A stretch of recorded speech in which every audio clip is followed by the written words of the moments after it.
सड़क पर मची अफरा-तफरी के साथ ही पेट्रोल ड्यूटी पर मौजूद चारों पुलिस अफसर तुरंत हरकत में आ गए।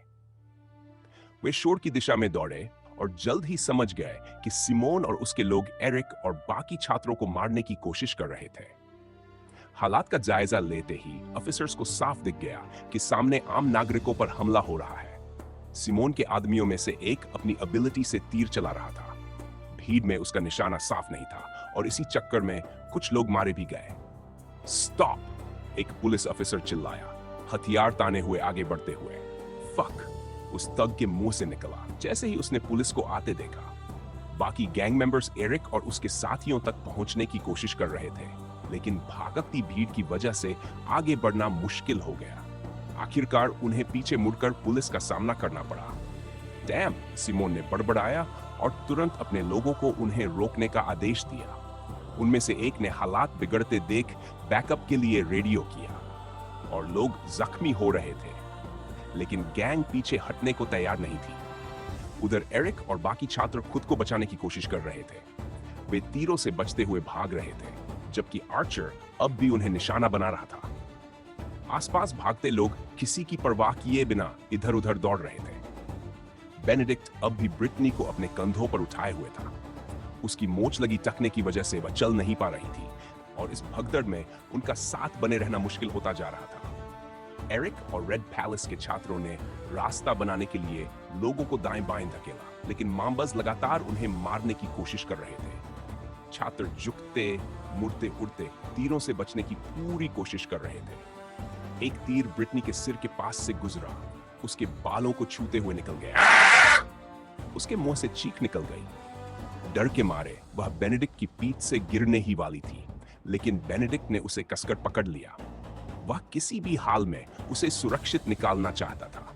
उसी पल मार्था ने आर्चर को निशाना बनाया। उसकी ब्रेन क्रिस्टल पावर से निकली बेल उस आदमी के हाथ में लिपट गई, जिससे वह लड़खड़ा गया और तीर चलाने से रुक गया। आखिरकार पुलिस ऑफिसर सिमोन के ग्रुप तक पहुंच गए, जो भीड़ के बीच था। उन्होंने हथियार उठाकर उन्हें रुकने का आदेश दिया, लेकिन गैंग मेंबर्स ने पुलिस को भी अपने मिशन में रुकावट ही माना। इसी दौरान एक मस्कुलर थग हाथ में कांटेदार क्लब लिए नजदीकी ऑफिसर पर टूट पड़ा।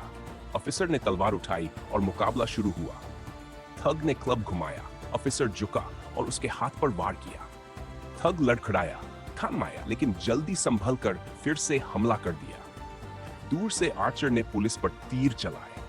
वे कवर लेने दौड़े, लेकिन एक ऑफिसर के कंधे में तीर लग गया। दर्द से कराहते हुए उसे भी छिपना पड़ा। बाकी दो ऑफिसर्स ने बाकी तग से हाथापाई शुरू की। कुछ वार उन्होंने भी किए, लेकिन तग्स जितने दिखते थे उससे कहीं ज्यादा खतरनाक थे। एक ऑफिसर को पेट में लात पड़ी और वह चुक गया। दूसरा ऑफिसर मदद को बढ़ा, लेकिन तभी एक तीर उसके चेहरे पर लगा और उसकी जान चली गई। कुछ ही पलों में बाकी ऑफिसर का भी वही हश्र हुआ। विडंबना ये थी कि अगर ऑफिसर्स जानते कि ये लोग मेंबर्स हैं, तो शायद वे दखल ही न देते। उनकी मौत बेकार गई। सिमोन ने लड़ाई को संतोष भरी नजर से देखा। उसके लोग पुलिस को संभाल रहे थे, लेकिन तभी 4 पुलिस गाड़ियां और आ पहुंची। अब वहां रुकना मुमकिन नहीं था। उसने 4 आदमियों को पीछे रहने और पुलिस को उलझाए रखने का इशारा किया, जबकि वह और बाकी 6 एरिक और उसके साथियों के पीछे भाग पड़े। एरिक का दिल जोर जोर से धड़क रहा था जब वह और उसके दोस्त उस नरक जैसे माहौल से भाग रहे थे। वे भीड़ से निकल तो आए थे, लेकिन अब भी उसी सड़क पर थे और मामबाज उन्हें देख सकते थे। भागते हुए एरिक की नजर उस गंजे आदमी पर पड़ी जो तग्स को लीड कर रहा था। उसका नाम सिमोन था। शायद उसने पहले सुना था। उसकी आंखें ठंडी और हिसाबी थी, पूरे इलाके में रेड पैलेस के छात्रों को ढूंढती हुई। उसका चेहरा नुकीला और सख्त था, जो उसे और भी डरावना बनाता था। काले लेदर जैकेट के साथ गले में चांदी की चेन और छोटा क्रिस्टल पेंडेंट था। उसका शरीर मजबूत और मस्कुलर था। साफ दिखता था कि वह लड़ाई का आदी है। उसके चलने में ऐसा आत्मविश्वास था जैसे सड़कें उसी की हों। बाईं भौं के ऊपर छोटा सा स्कार उसके खतरनाक होने का और सबूत था। जब उसकी नजर एरिक और उसके दोस्तों से टकराई, तो एरिक की रीढ़ में सिहरन दौड़ गई। उसे समझ आ गया कि सिमोन आखिरी दम तक उनका पीछा करेगा। उसने खुद को संभालते हुए दौड़ जारी रखी। भागते हुए एरिक ने पुलिस और माम्बस की लड़ाई भी देखी। पुलिस साफ तौर पर दबाव में थी और उसने अपनी आंखों से 2 ऑफिसर्स को मरते देखा। फ्लॉयड ने भी देखा, लेकिन वह टूट गया। We are fucked. I tell you, we are fucked. Gwen ने उसके सिर के पीछे थप्पड़ मारा और फ्लॉयड किसी तरह खुद को संभाल पाया। एरिक ने गहरी सांस ली। हालात बुरे थे, लेकिन उसे अपने दोस्तों पर ध्यान देना था। उन्हें छिपने की जगह ढूंढनी ही थी। वे एक मोड़ मुड़कर एक एली में घुस गए। सब थके हुए थे, जख्मी थे। ब्रिटनी चल नहीं पा रही थी और बेनेडिक्ट पूरी तरह थक चुका था। हमें छिपने की जगह चाहिए, एरिक ने कहा। खुले में नहीं रह सकते। एरिक के मन में अपराध बोध उभर आया। यह सब किसी हद तक उसकी वजह से था। अगर उसने कहा होता कि नैथानियल को उसने मारा, तो मैथ्यू सिर्फ उसी के पीछे आता। लेकिन सोचने का वक्त नहीं था। सिमोन की आवाज गूंजी, गेट देम। वे और तेज भागे।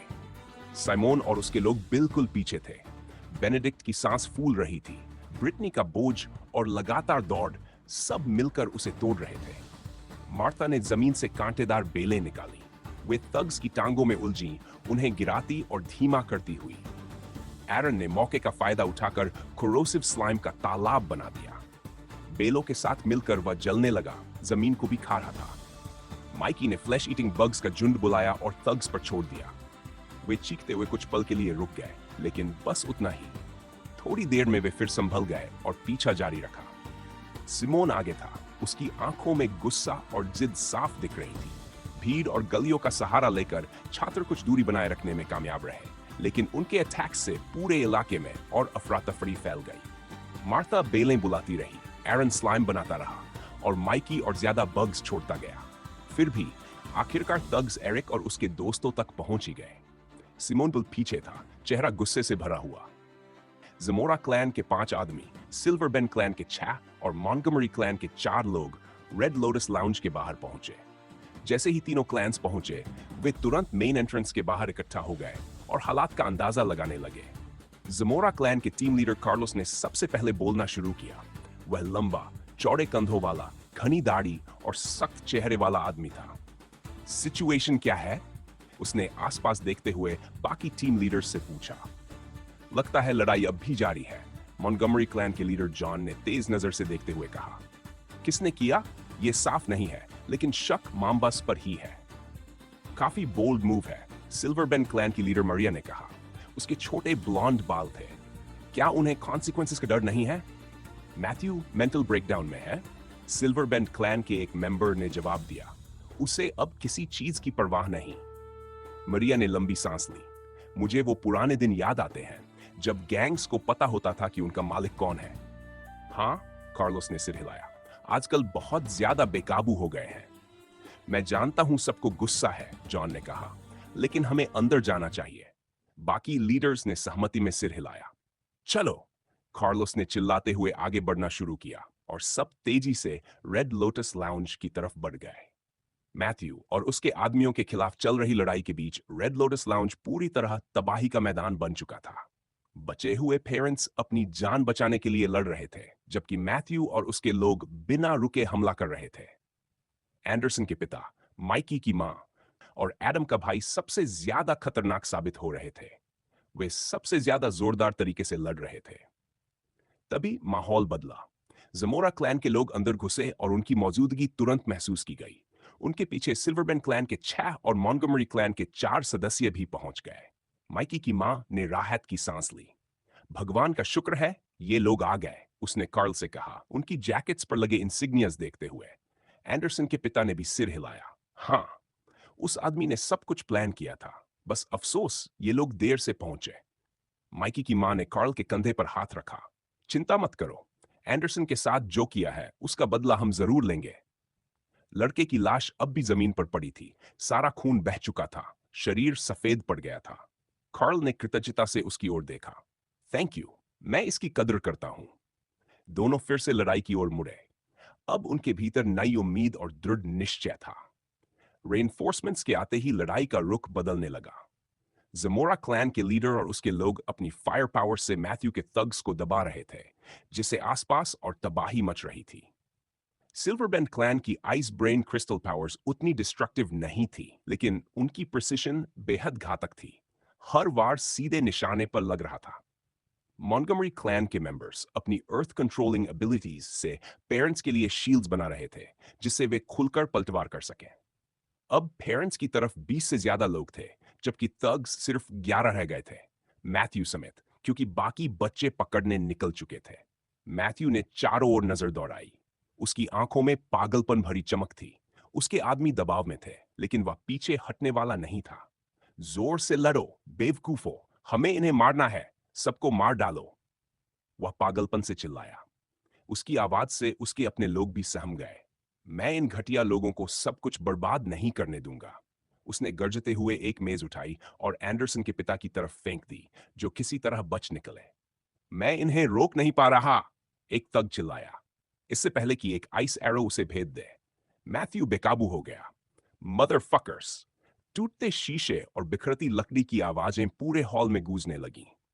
पेरेंट्स और उनके एलाइज पूरी ताकत से जवाब दे रहे थे। साफ दिख रहा था कि जीत उनकी होगी। मैथ्यू अब खुद में नहीं रहा था। उसकी पागल हंसी पूरे कमरे में गूंज रही थी। उसका ब्लड लस्ट थमने का नाम नहीं ले रहा था। लेकिन जैसे जैसे उसके आदमी गिरते गए, मैथ्यू को महसूस हुआ कि उसका मैना तेजी से खत्म हो रहा है। गुस्से में वह दीवार पर मुक्का मार बैठा। डैम इट, वह गर्जा। अब क्या करें? उसके बचे हुए आदमियों में से एक कांपता हुआ आगे आया। बी बॉस, शायद हमें भाग जाना चाहिए, हम ये लड़ाई नहीं जीत सकते। मैथ्यू पलटा, आंखें आग उगलती हुई। भागना? हम मांबस हैं, हम किसी से नहीं भागते। फिर भी सच्चाई उसे भी दिखने लगी। अगर रुके तो सब मारे जाएंगे। वह पीछे हटने की कोशिश में एक दरवाजा खोल ही रहा था कि आग की एक जबरदस्त लपट ने रास्ता रोक लिया। फक! अब उसके साथ सिर्फ 5 लोग बचे थे। हमने 5 मिनट पहले रिइंफोर्समेंट बुलाया था। वो कहां है? रास्ते में है, सर। 100 आदमी, जवाब आया। सबने ये सुना। अगर ये सच है तो हमें पीछे हटना चाहिए, मॉन्टगोमरी क्लैन के लीडर ने कहा। मैं पीछे नहीं हटूंगा जब तक वो मरा नहीं। कार्ल दहाड़ा और मैथ्यू पर टूट पड़ा। उसने अपने बेटे की क्लेमोर पूरी ताकत से घुमाई। लेकिन मैथ्यू पहले से तैयार था। उसके चारों ओर बैरियर बन चुका था। उसकी पावर उसके बेटे जैसी थी, मगर सिर्फ डिफेंसिव एस्पेक्ट तक सीमित। अटैक वाली ताकत बच्चे को उसकी मां से मिली थी। क्लेमोर बैरियर से टकराई, जोरदार आवाज और चिंगारियां चारों ओर फैल गईं। बस यही है? मैथ्यू ने ताना मारा। एक बड़ी तलवार और नफरत से भरा दिल? कार्ल ने दांत भींचे और फिर हमला किया, इस बार सीधे सिर पर। फिर भी बैरियर नहीं टूटा। मैथ्यू ने तेज मुक्का मारा और कार्ल उछलकर पीछे जा गिरा। मेज टूट गई, प्लेटें और गिलास बिखर गए। कार्ल उठने की कोशिश कर ही रहा था कि मैथ्यू उस पर टूट पड़ा। बैरियर की वजह से कोई उसे रोक नहीं पा रहा था। कार्ल खून से लथपथ था, लेकिन रुका नहीं। वह अपने बेटे की मौत का बदला लेकर ही मानेगा। बाकी पेरेंट्स भी पूरी ताकत से लड़ रहे थे। किसी के पास रेंज्ड पावर्स नहीं थी, इसलिए वे टूटी बोतलें, किचन नाइफ्स, यहां तक कि कुर्सियों तक से हमला कर रहे थे। जमोरा, सिल्वरबेंड और मॉन्टगोमरी क्लैंस के लोग स्किल और प्रिसिशन के साथ लड़ रहे थे। कई थग्स गिर चुके थे, लेकिन कुछ अब भी मैथ्यू की रक्षा में डटे थे। कार्ल और मैथ्यू की भिड़ंत जारी थी। क्लेमोर बार बार बैरियर से टकरा रही थी। तू जीत नहीं सकता, तू भी कुत्ते की तरह मरेगा, बिल्कुल अपने बेटे की तरह। मैथ्यू पूरी तरह पागल हो चुका था। उसकी आंखें लाल थीं, हर हरकत में हिंसक उन्माद झलक रहा था। वह अब सिर्फ अपनी मैडनेस से चल रहा था, और यही उसे बेहद खतरनाक बना रहा था। सिमोन और उसके 5 आदमी एरिक और बाकी छात्रों तक पहुंच चुके थे। अब दोनों गुट सड़क के बीच आमने सामने खड़े थे। हवा में भारी तनाव था, कोई भी हिल नहीं रहा था। सबसे पहले मैथ्यू के हंटिंग डॉग ने चुप्पी तोड़ी। उसकी नजरें सीधे एरिक पर टिक गई। उसका चेहरा ठंडा और गन्नात्मक था, जैसे वह एरिक के दिमाग को पढ़ने की कोशिश कर रहा हो। एरिक को रीढ़ में सिहरन दौड़ती महसूस हुई, लेकिन उसने नजरें नहीं हटाईं। वह जानता था, यह आदमी उन्हें चीर फाड़ कर मारना चाहता है। तग के चेहरे पर एक चालाक सी मुस्कान आई। मानना पड़ेगा, वह बोला। उसकी आवाज में अजीब सी तारीफ घुली हुई थी। तुम लोग काफी इंप्रेसिव हो। तुम्हारी उम्र के ज्यादातर बच्चे न तो इतनी देर मुझसे भाग पाते और न ही बॉस के क्लब के अंदर इतनी अच्छी फाइट कर पाते। एरिक उसे देखता रहा। दिमाग तेजी से चल रहा था। बाहर निकलने का कोई रास्ता ढूंढना जरूरी था। हम लड़ना नहीं चाहते थे, उसने कहा। तुम लोगों ने हमें मजबूर किया। दुर्भाग्य, सिमोन ने कंधे उचका दिए। बॉस तुम्हें मरा हुआ देखना चाहता है। फिर वह हल्का सा हंसा। लेकिन हमारे बीच कोई पर्सनल दुश्मनी नहीं है, ठीक है? सच कहूं तो मुझे भी ये सिचुएशन पसंद नहीं आई। फिर भी जो तुमने वहां किया वो काबिले तारीफ था। उसकी आंखें सख्त हो गई। पर मेरा काम तारीफ करना नहीं है। अब बेहतर होगा कि तुम अपना फेट एक्सेप्ट कर लो। तुम अब तक बचते रहे लेकिन हमेशा नहीं भाग सकते। आखिरकार हम तुम सबको मार ही देंगे। एरिक एक इंच भी पीछे नहीं हटा। पहले कोशिश करके दिखाओ, उसने ठंडे स्वर में कहा। सिमोन हंसा। मुझे तुम्हारा स्पिरिट पसंद है, वह बोला, लेकिन सच्चाई यह है कि तुम लोग कोई चांस नहीं रखते। अभी तक तुम सिर्फ अपने पेरेंट्स की वजह से जिंदा हो। अब तुम अकेले हो। क्यों न हमें मेहनत बचाने दो? उसकी मुस्कान और चौड़ी हो गई। मैं वादा करता हूं तेज मौत होगी, एक क्लीन चॉप, और सब खत्म। एरिक ने एक बार अपने दोस्तों की ओर देखा। सब समझ चुके थे, सरेंडर कोई ऑप्शन नहीं था। मौत को स्वीकार करने से बेहतर था लड़ते हुए गिरना। सिमोन के आदमी हथियारों को कसकर पकड़ चुके थे। सब एरिक और उसके दोस्तों को तौल रहे थे। मैं तुम्हें 10 सेकंड देता हूं, सिमोन बोला।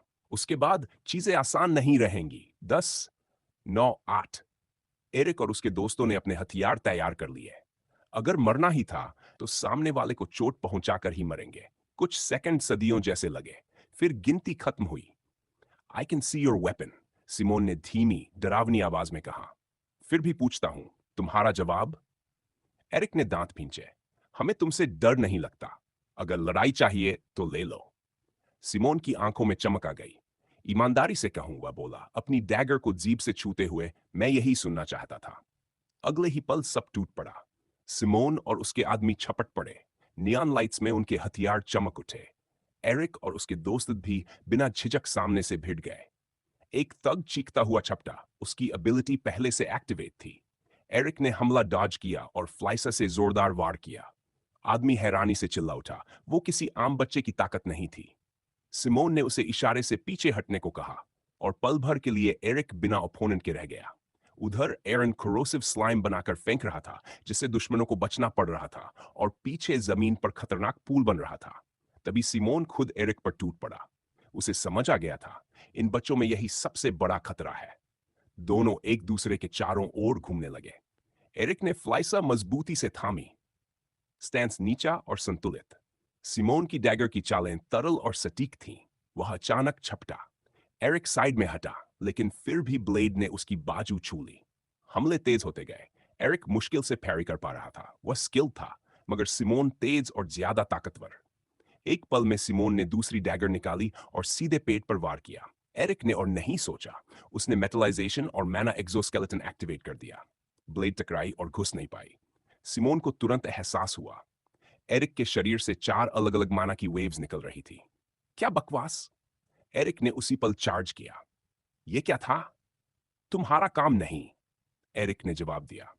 2 पावर्स, सच बताओ। सिमोन की आंखों में लालच भर गया।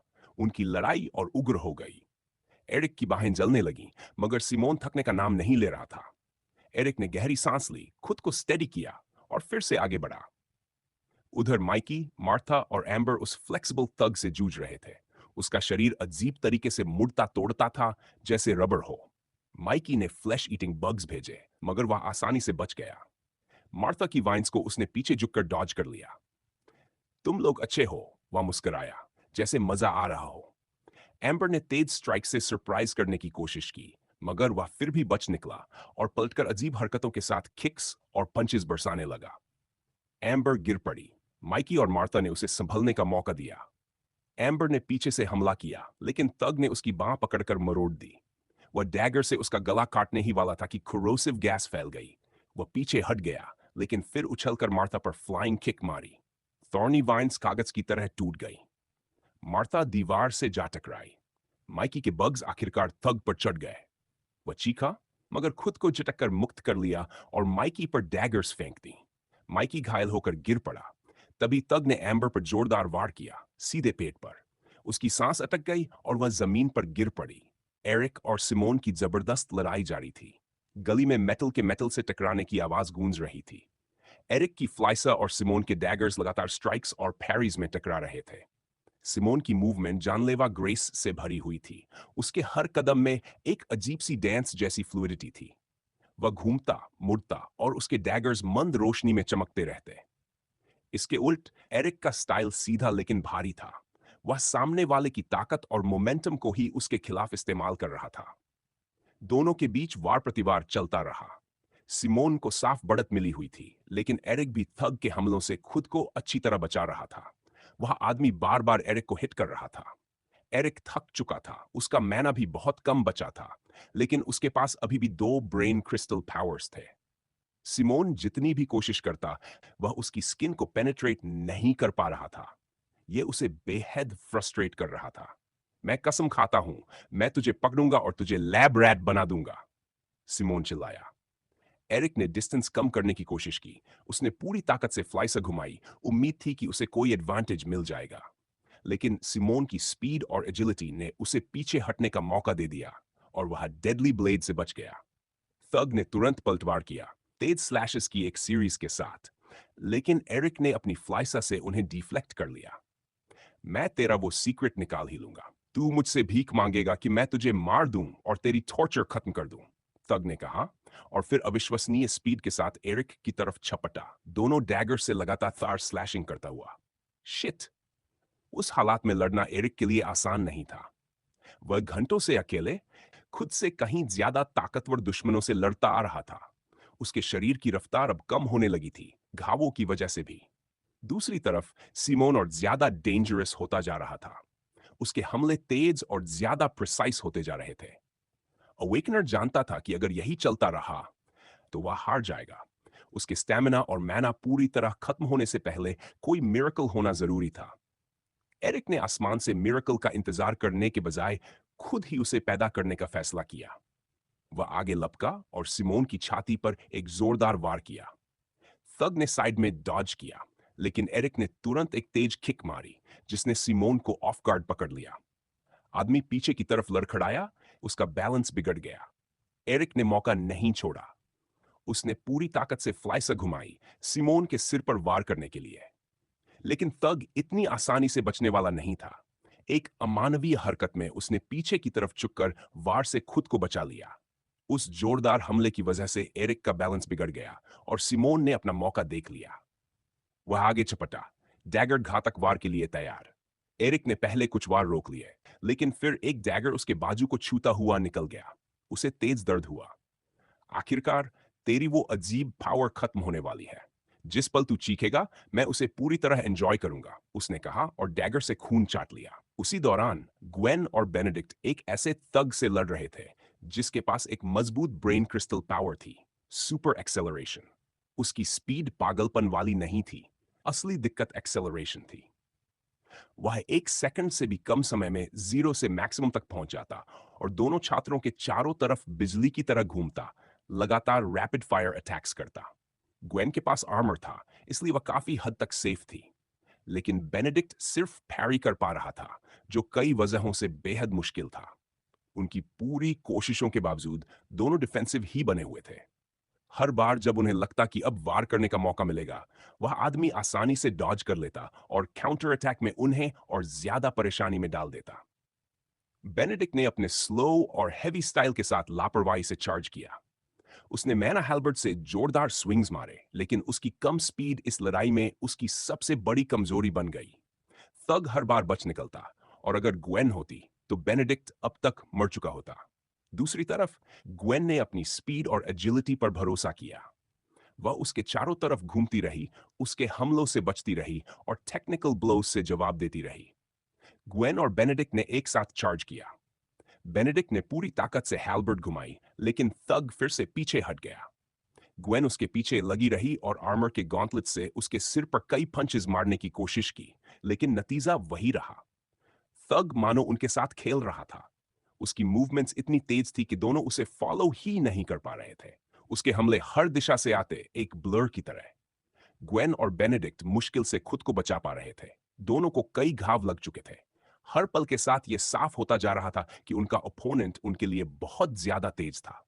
एक पल में उसने ग्वेन के सिर पर जोरदार किक मारी। वह पोटैटो सैक की तरह जमीन पर गिर पड़ी। वार इतना जोरदार था कि किसी भी आम इंसान की मौत हो जाती, लेकिन आर्मर की वजह से वह जिंदा थी, बस अनकॉन्शियस। अब वह बेनेडिक्ट की तरफ लपका और ग्वेन के KO होते ही उस पर बेरहमी से हमला करने लगा। मुझे मदद चाहिए, बेनेडिक्ट चिल्लाया, लेकिन कोई भी फ्री नहीं था। गाइस, अब कोई तेरी मदद नहीं कर सकता किड, तभी दो फ्लाइंग नाइव्स थग के चारों तरफ तैरने लगीं और उस पर हमला करने लगीं, उसे बेनेडिक्ट से दूर हटने पर मजबूर करते हुए। वे हथियार हर जगह उसका पीछा कर रहे थे, मानो उनमें खुद की कॉन्शियसनेस हो। हवा में उड़ते हुए डैगर्स किसी को स्टैब करने की कोशिश कर रहे थे। यह अजीब था, लेकिन यही हो रहा था। बेनेडिक्ट जानता था कि वे डैगर्स किसकी थी। पैट्रिशिया। पैट्रिशिया जितना कर सकती थी उतना कर रही थी। उसके पास कुल 10 नाइव्स थी। इससे ज्यादा वह एनिमेट नहीं कर सकती थी। वह पहले से ही ब्रिटनी को शील्ड कर रही थी, जो अभी चल भी नहीं पा रही थी, और अब बेनेडिक्ट की मदद भी कर रही थी क्योंकि ग्वेन केओ हो चुकी थी। हालांकि वह बेनेडिक्ट की मदद कर पा रही थी, लेकिन अब तक की लड़ाई ब्रूटल रही थी। पेट्रिशिया और ब्रिटनी दोनों को काफी गंभीर चोटें लगी थी। फिर भी उन्होंने बहादुरी से लड़ाई की।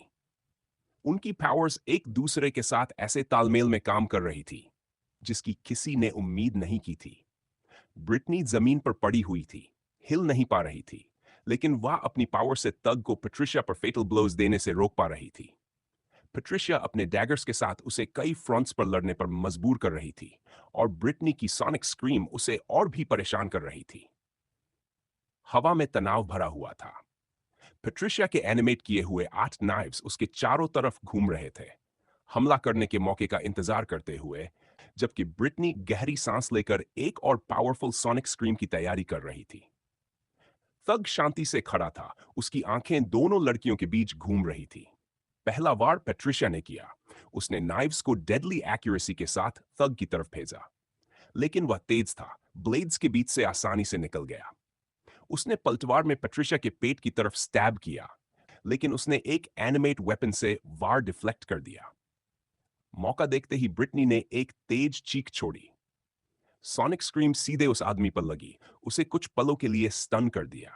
पेट्रिशिया ने फिर से नाइव्स भेजी, लेकिन तग जल्दी संभल गया।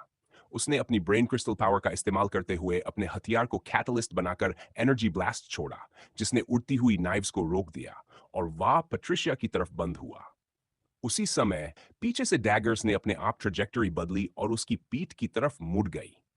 ब्रिटनी ने फिर से सोनिक स्क्रीम की कोशिश की, लेकिन वह फ्रस्ट्रेट हो रही थी क्योंकि वह खुद आगे बढ़कर मदद नहीं कर सकती थी। करीबी लड़ाई में पेट्रिशिया को उस तग की स्पीड से तालमेल बैठाने में दिक्कत हो रही थी। वह लगातार पॉइंट ब्लैंक अटैक्स कर रहा था। एक वार उसकी साइड पर लगा और वह लड़खड़ा गई। तग ने मौके का फायदा उठाया और लगातार स्लैशेस किए। चोट की वजह से पेट्रिशिया की मूवमेंट धीमी हो गई थी। एनिमेट नाइव्स डिफेंसिव हो गई, लेकिन तग बहुत पास था। ब्रिटनी ने एक और सोनिक स्क्रीम से मदद करने की कोशिश की। तग को पीछे हटना पड़ा, जिससे पेट्रिशिया को थोड़ा वक्त मिला, लेकिन वह फिर भी इतनी तेजी से डॉज कर गया कि स्क्रीम पास की एक दीवार तोड़ते हुए निकल गई। पेट्रिशिया ने दोबारा पूरी ताकत नाइव्स पर लगाई और उन्हें पहले से भी ज्यादा स्पीड और फोर्स के साथ भेजा। लेकिन जैसे वह पहले से तैयार था, थग ने एक और एनर्जी ब्लास्ट से ब्लेड्स को रोक दिया और चार्ज करता हुआ आगे बढ़ा। ब्रिटनी ने सोनिक स्क्रीम से उसे रोकने की कोशिश की, लेकिन वह दौड़ते दौड़ते पेट्रिशिया के सामने पहुंच गया। पेट्रिशिया ने आखिरी पल में फेटल ब्लो से खुद को बचा लिया। दोनों दोस्त बुरी तरह घायल थीं, लेकिन उनकी कॉम्बिनेशन फिर भी उसे कड़ी टक्कर दे रही थी।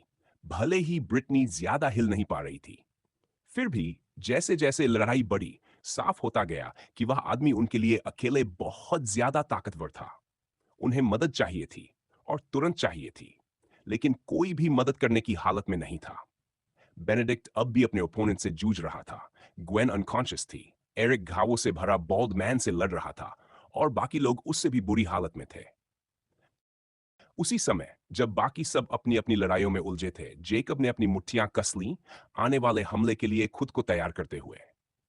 अचानक उसका ओपोनेंट आगे बढ़ा। उसके हाथ में चमकती हुई मैना लैंस थी। रेड पैलेस स्टूडेंट उस हथियार से निकलती एनर्जी को साफ महसूस कर सकता था। उसे समझ आ गया कि यह लड़ाई आसान नहीं होने वाली। तुरंत ही उसने 2 क्लोन्स बना लिए, ठीक वैसे ही जैसे उसने थॉर्टन हाई स्कूल टूर्नामेंट में किया था। लेकिन इस बार उसके पास एक एक्स्ट्रा ट्रिक थी। तीसरा क्लोन भी बना सकता था। थग उस पर झपटा, मैना लैंस ऊपर उठाए हुए। जेकब ने फौरन अपने दोनों क्लोन्स को आदेश दिया कि वे थग के दोनों साइड से जाएं। क्लोन्स ने दोनों दिशाओं से हमला किया, थग को डिफेंड करने और पीछे हटने पर मजबूर कर दिया। लेकिन न्यूमेरिकल एडवांटेज और इस बात के अलावा कि थग को नहीं पता था असली जेकब कौन है, साफ था कि जेकब के पास ज्यादा कुछ नहीं था। फिजिकल स्ट्रेंथ का गैप बहुत ज्यादा था। थग ने मैनालैंड से जोरदार थ्रस्ट किया, लेकिन मुश्किल के बावजूद जेकब और उसके क्लोन्स वारों से बच निकले। वे डॉज और वीव करते रहे, ओपोनेंट से एक कदम आगे रहने की कोशिश में। तभी जेकब का एक क्लोन, जब थग दूसरे क्लोन को लैंस से मारने की कोशिश कर रहा था, उसकी साइड में पहुंच गया और एक तेज जैब मारा। वह वार थग को बुरी तरह गुस्सा दिला गया। तू बेवकूफ बच्चा, मैं तुझे मार डालूंगा। थग ने फिर से मैना लैंस से वार किया, इस बार तीनों जेकब्स में से एक के सिर को निशाना बनाते हुए। क्लोन्स बीच में आए, लेकिन थग बहुत तेज था। वह घूम गया और अपने हथियार से एक क्लोन पर वार किया। क्लोन एनर्जी के बर्स्ट में गायब हो गया। थग हैरान रह गया। उसे लगा था उसने सही टारगेट चुना है, लेकिन जेकब की पावर उसकी सोच से कहीं ज्यादा इंसिडियस थी। जेकब समझ गया कि इस आदमी के सामने वह जरा भी केयरलेस नहीं हो सकता। उसने दो और क्लोन्स बनाए और कुल मिलाकर फिर से 3 हो गए। उन्होंने थग को चारों तरफ से घेर लिया। उसी समय जेकब ने अपनी पॉकेट से डैगर निकाली, उसका फेवरेट वेपन। थग को हर दिशा से आने वाले हमलों से बचाव करना पड़ा। वह किसी एक ओपोनेंट पर फोकस नहीं कर पा रहा था और सामने वाले सब ईल की तरह स्लिपरी थे। अचानक एनर्जी के बर्स्ट के साथ जेकब आगे लपका, उसकी फिस्ट डैगर सीधी थग की छाती की तरफ। थग ने फुर्ती से साइड स्टेप किया, पूरा वार लगने से बच गया। उसी पल जेकब का एक क्लोन आगे कूदा और थग के सिर पर राउंड हाउस किक मारने की कोशिश की, लेकिन थग ने पहले ही भांप लिया और नीचे झुक गया। क्लोन का पैर हवा में ही निकल गया। जेकब के बाकी दो क्लोन्स भी तुरंत हरकत में आ गए। एक ने आर्म्स को निशाना बनाते हुए तेज स्लैशेस की सीरीज चलाई। थग ने हैरान कर देने वाली एजिलिटी के साथ हर वार से बचते हुए खुद को निकाल लिया। तीसरे क्लोन ने हाई किक की कोशिश की, लेकिन आदमी फिर से नीचे झुक गया और पलटकर क्लोन के पेट पर तेज जैब मार दिया। जेकब खुद भी फिर से लड़ाई में कूद पड़ा, निर्णायक वार करने के इरादे से। उसने कम से कम दर्जन भर बार उस आदमी को मारने की कोशिश की। थग के रिफ्लेक्सेस रेजर शार्प थे, हर अटैक ब्लॉक या डॉज हो गया। स्ट्रैटेजी बदलने की जरूरत समझकर जेकब और उसके क्लोन्स थग के चारों तरफ घूमने लगे। उनकी मूवमेंट्स अनकैनी प्रिसिशन के साथ सिंक हो गई। फिर एक साथ उन्होंने मल्टी एंगल असॉल्ट शुरू कर दिया। थग कुछ पल के लिए ओवरवेल्म्ड हुआ और इंस्टिंक्टिवली मैना लैंस ऊपर उठा ली। वह कमाल की स्किल के साथ हर वार को पैरी और डिफ्लेक्ट करता रहा। लड़ाई एक अजीब सिम्फनी बन गई, डॉजेस, ग्रंट्स और प्रिसाइज पैरीज की। फिर भी पूरी कोशिशों के बावजूद जेकब और उसके क्लोन्स को एडवांटेज मिलना मुश्किल लग रहा था। मैना लैंस बेहद ताकतवर हथियार थी और थग उसे डेडली प्रिसिशन से चला रहा था। ऊपर से उसकी सुपीरियर स्ट्रेंथ और स्पीड, जेकब थकने लगा था। उसे पता था कि वह ये ज्यादा देर तक नहीं कर पाएगा। थग ने एक क्लोन के आर्म पर ग्लैंसिंग ब्लो लगाया। जेकब और बाकी क्लोन्स फिर से आगे बढ़े, लेकिन थग बहुत तेज था। उसने डॉज किया और माना लैंस से वार कर एक क्लोन के चेस्ट में मार दिया। क्लोन तुरंत डिसिपेट हो गया। जेकब ने दांत भींचे और फोकस किया। उसने फिर से एक क्लोन बनाया। कुल मिलाकर 4 जेकब्स लड़ रहे थे, लेकिन एक्टिव क्लोन्स फिर से 3 ही थे। उन्होंने तग को दोबारा घेर लिया और नए जोश के साथ हमला किया। जेकब ने डैगर से तग की साइड पर एक सॉलिड वार किया। उसकी टांग पर घाव बन गया। तू मरा हुआ है किड, थग चिल्लाया और सिर पर वार करके एक क्लोन को खत्म कर दिया। जेकब फिर से 2 क्लोन्स पर आ गया। उस पर स्ट्रेन साफ महसूस होने लगा। उसी समय पेट्रिशिया और ब्रिटनी की लड़ाई भी जारी थी। वे एक खतरनाक ओपोनेंट का सामना कर रही थी। थग के हाथ में डैगर थी और हर स्विंग के साथ उसकी नोक से एनर्जी बर्स्ट निकलता था। पेट्रिशिया के पास 8 एनिमेटेड नाइव्स थी जो उसके चारों तरफ तैर रही थी। बिना चेतावनी थग आगे लपका। पेट्रिशिया ने तुरंत अपनी नाइव्स को आदेश दिया कि वे हमला रोकें। ब्लेड्स उड़ती हुई उसके सामने पहुंची। थग ने वाइड आर्क में डैगर घुमाई और आसानी से ब्लेड्स को हटा दिया। ब्रिटनी ने मौका देखकर जोरदार सोनिक स्क्रीम छोड़ी, लेकिन आदमी साइड स्टेप करके बच गया। चीक पास की दीवार तोड़ते हुए निकल गई। उसकी डिस्ट्रक्टिव पावर बहुत ज्यादा थी और थग जानता था कि वो उस एब्सर्ड मात्रा की मैना से सीधा टकरा नहीं सकता।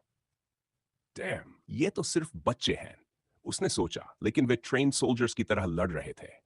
पेट्रिशिया ने डिस्ट्रैक्शन का फायदा उठाया और नाइव्स को हर एंगल से हमला करने का आदेश दिया। थग घूमता रहा, डैगर चमकती रही और वह हर वार को प्रिसिशन से रोकता रहा। ब्रिटनी ने एक और स्क्रीम छोड़ी। साउंड वेव्स ने थग का बैलेंस बिगाड़ दिया। उसी पल पेट्रिशिया ने पास पड़े एक ट्रैश कैन को एनिमेट किया और उसे थग की साइड में दे मारा। थग दर्द से कराहा लेकिन तुरंत संभल गया और फिर से डैगर लेकर झपटा। पेट्रिशिया ने डॉज किया, लेकिन उसे ब्रिटनी की भी रक्षा करनी थी। ब्रिटनी ने खुद को तैयार रखा। अगर थग लापरवाही करता तो वह सोनिक स्क्रीम से उसे मार सकती थी। उसके पास ब्रिटनी के अटैक्स ब्लॉक करने के लिए पर्याप्त मैना नहीं था। वह सिर्फ स्पीड पर निर्भर था। थग की मूवमेंट्स बेहद तेज थी। पेट्रिशिया बार बार नाइव्स भेजती रही, लेकिन हर बार वे डिफ्लेक्ट हो जाती। ब्रिटनी की सोनिक स्क्रीम भी उसे सीधे नहीं लग पा रही थी। वे सिर्फ उसे पेट्रिशिया से दूर रखने के लिए काफी थी। ब्रिटनी ने फ्रस्ट्रेशन में दांत भींचे। वह हेल्पलेस महसूस कर रही थी। अचानक थग ने पूरी इंटेंसिटी के साथ चार्ज किया। उसकी डैगर डेडली एक्यूरेसी से पेट्रिशिया की तरफ आई। रेड पैलेस स्टूडेंट ने वार से बचाव किया, लेकिन उसकी एक नाइफ बीच से कट गई। फिर वह आगे बढ़ा और डैगर घुमाई। पेट्रिशिया को पीछे कूदना पड़ा, खुद को और ब्रिटनी को बचाने के लिए। उसी ख्यास में थग ने ब्रिटनी की तरफ चार्ज किया। वह अभी भी चल नहीं सकती थी, जमीन पर हेल्पलेस पड़ी थी। पेट्रिशिया की नाइव्स उड़ती हुई आगे आई, उसे रोकने की कोशिश में। लेकिन थग उनके बीच से घूमता हुआ ब्रिटनी तक पहुंच गया। डैगर्स हवा में मुड़ी, लेकिन उसकी स्पीड के सामने धीमी पड़ गई। उसकी ब्लेड ब्रिटनी की साइड में धंस गई। वह चीख उठी। वह पहले से जमीन पर थी, वरना गिर चुकी होती। पेट्रिशिया की नाइव्स पीछे से थग की पीठ में घुसी, लेकिन डैमेज बहुत कम था। ब्रिटनी की दर्द भरी चीख ने पेट्रिशिया का ध्यान भटका दिया। ब्रिटनी, वह चिल्लाई। थग ने उसी पल का फायदा उठाया। उसने खुद को लिमिट तक धकेला। पीठ में नाइव्स धांसी होने के बावजूद उसका हथियार पेट्रिशिया के दिल को चीर गया। वह दर्द से चीख पड़ी। बाकी सब अपनी अपनी लड़ाइयों में थे, लेकिन उन्होंने दोस्तों की चीखें सुनी और पलट कर देखा। एरिक का दिल बैठ गया। उसने पेट्रिशिया और ब्रिटनी को गिरते देखा, उनके चारों तरफ खून फैलता हुआ। अगर वे मर गई तो सब कुछ खत्म हो जाएगा। लेकिन तभी get out of here, Britney चिल्लाई। वह बहुत ज्यादा खून खो रही थी, हिल भी नहीं पा रही थी। साफ था कि घाव बहुत गंभीर था। ब्रिटनी, नो, एम्बर चीखी। ब्रिटनी की आंखें चमक उठी। वह एक भयानक सोनिक स्क्रीम चार्ज करने लगी। रन, एम्बर चिल्लाई। बच्चों ने मुश्किल से अटैकर से दूरी बनाई और अनकॉन्शियस ग्वेन को उठाया। तभी ब्रिटनी के मुंह से एक विशाल स्क्रीम फट पड़ी। वे उसकी रेंज से बाहर निकल गए। थग्स दर्द से अपने कान पकड़ते हुए लड़खड़ा गए। एरिक और बाकी लोगों ने मौका देखा और भाग निकले, हालांकि वे खुद भी हमले से थोड़े प्रभावित हुए थे। पेट्रिशिया पीछे रह गई, बेहोश जमीन पर। ब्रिटनी, पेट्रिश लाया। वे सब परिवार की तरह थे, दोस्त थे, लेकिन अब उसकी ओरिजिनल ग्रुप में वही बचा था। वी मस्ट टेक देम, उसने कहा। वी कैंट, अगर ऐसा किया तो हम डेड मीट हैं। एरिक चिल्लाया। भागते हुए उसका दिमाग तेजी से चल रहा था। उन्होंने अपने दो साथियों को खो दिया था। बस वक्त की बात थी जब थग्स फिर से पीछा करने लगते। उसने पीछे देखा। थग्स अभी जमीन पर थे, लेकिन जल्दी ही संभल रहे थे। ब्रिटनी और पेट्रिशिया दोनों बहुत खून खो चुकी थी। Britney, Patricia बुदबुदाई। शॉक की वजह से उसे समझ ही नहीं आ रहा था कि वह खुद भी उसी हालत में है। उसने अपनी पावर इस्तेमाल की और एक थग को मार डाला। लेकिन जैसे ही वह ब्रिटनी की तरफ बढ़ने के लिए खड़ी हुई, एक डैगर उसकी गर्दन तक पहुंची और वह वहीं मर गई। बाकी बच्चे बहुत दूर थे। उन्होंने ये सब नहीं देखा। फास्ट, एरिक ने कहा। हमें छिपने की जगह ढूंढनी होगी। सबने ग्रिम चेहरे के साथ सिर हिलाया। वे बहुत कुछ झेल चुके थे। किसी और को खोने का ख्याल ही असहनीय था। वे सड़क पर दौड़ते गए। दिल जोर जोर से धड़क रहे थे। थग से जितनी दूरी बना सकें उतनी बना रहे थे। भागते हुए एरिक के दिमाग में पेट्रिशिया और ब्रिटनी का ख्याल बार बार आ रहा था। वे कितनी मजबूत और बहादुर थीं। उसने नहीं जाना कि वे बचेंगी या नहीं, लेकिन इतना जरूर था कि उनका बलिदान कभी भुलाया नहीं जाएगा। आखिरकार वे एक छोटी गली में पहुंचे। एरिक ने इशारा किया और सब अंदर घुस गए। वे साथ सिमटकर खड़े हो गए, सांसें टूटी टूटी, पीछा किए जाने की किसी भी आहट को सुनते हुए। एरिक और बाकी सब शहर की भीड़भाड़ वाली सड़कों से भागते रहे, भीड़ में घुलने मिलने की कोशिश करते हुए। हवा में डर और बेचैनी साफ महसूस हो रही थी। वे सब लो प्रोफाइल रखने की कोशिश कर रहे थे ताकि किसी का ध्यान उन पर न जाए। सब घायल थे, डरे हुए थे और माम्बास का खतरा उनके दिमाग में लगातार मंडरा रहा था। ग्रुप को लीड करते हुए एरिक ने बार बार कंधे के ऊपर से पीछे देखा, यह चेक करने के लिए कि कहीं उनका पीछा तो नहीं हो रहा। वे तग्स की नजरों से निकल तो गए थे, लेकिन अभी राहत की सांस लेना बहुत जल्दी था। उसका दिल जोर जोर से धड़क रहा था, लेकिन सिस्टम ने तुरंत उसे शांत किया। मूव करते रहो, उसने बुदबुदाते हुए कहा। हम यहां नहीं रुक सकते। वे भीड़ के बीच से रास्ता बनाते हुए आगे बढ़ते गए, एक दूसरे के करीब रहते हुए। सबने सिर झुकाए रखे, किसी से आंखें मिलाने से बचते हुए, कहीं कोई पहचान न ले। हर आवाज पर वे चौंक जाते, हर अचानक हुई हरकत पर दिल तेज धड़कने लगता। उन्हें लगातार लगता रहा कि माम्बास कहीं आसपास ही है, मौका मिलते ही हमला करने के लिए तैयार। एरिक बार बार पीछे देखता रहा, इस डर से कि कहीं वे फिर से नजर न आ जाएं।